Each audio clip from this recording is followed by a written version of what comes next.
বিকেলের শেষ আলো নিভে যাচ্ছে ধীরে ধীরে।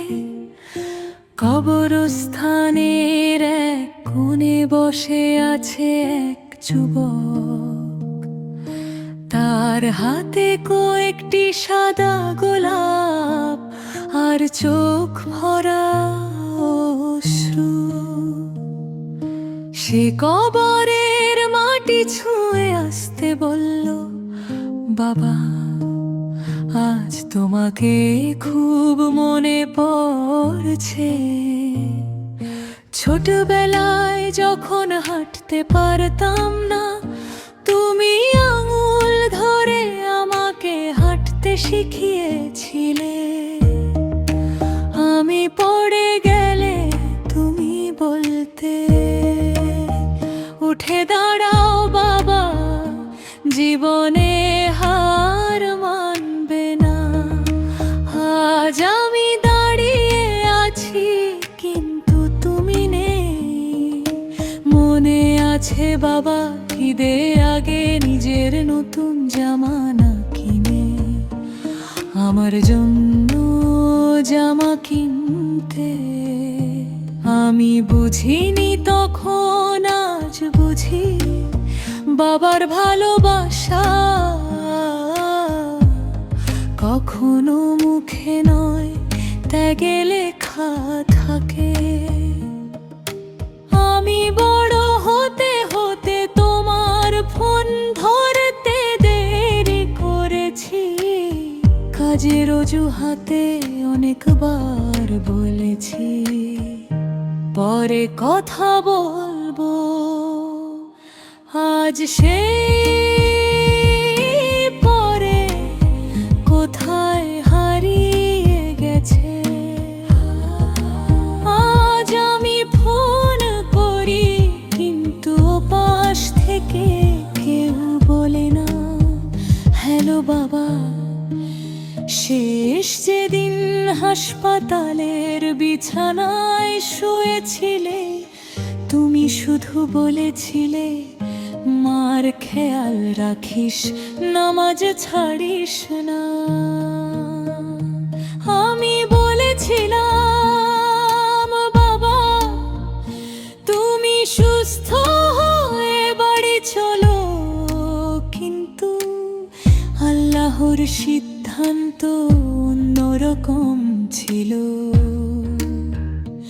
আজ তোমার কবরের পাশে বসে একটাই আফসোস করি, কেন তোমাকে আরো বেশি ভালোবাসা দেখালাম না।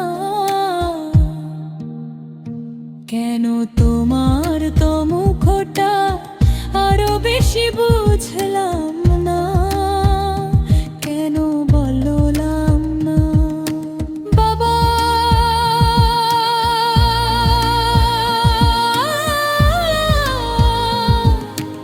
আমি তোমাকে খুব ভালোবাসি।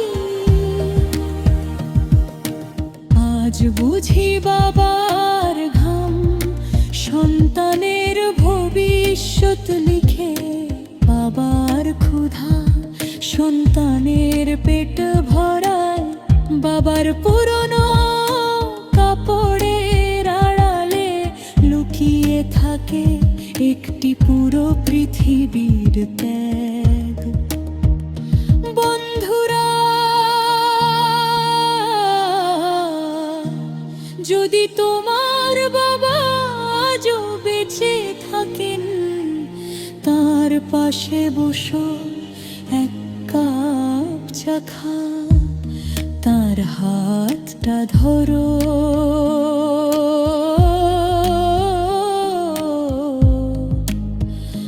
বলতে লজ্জা পেও না, বাবা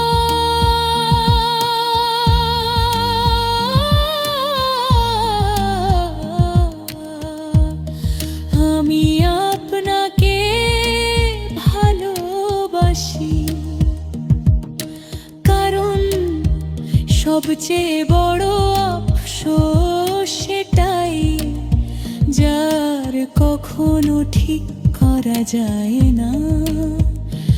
আর যদি তোমার বাবা দুনিয়ায় না থাকেন, তবে তার জন্য দোয়া করো,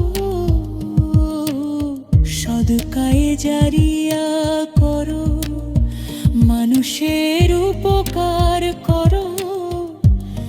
হয়তো তোমার সেই আমল তার কবরে নূর হয়ে পৌঁছে যাবে। হে আল্লাহ, আমাদের মা বাবার প্রতি দায়িত্ব পালন করার তৌফিক দিন। জীবিতদের সুস্থ রাখুন, যারা ইন্তেকাল করেছেন তাদের কবরকে জান্নাতের বাগান সমূহের একটি বাগান বানিয়ে দিন। আর আমাদের এমন সন্তান বানান, যাতে মা বাবা আমার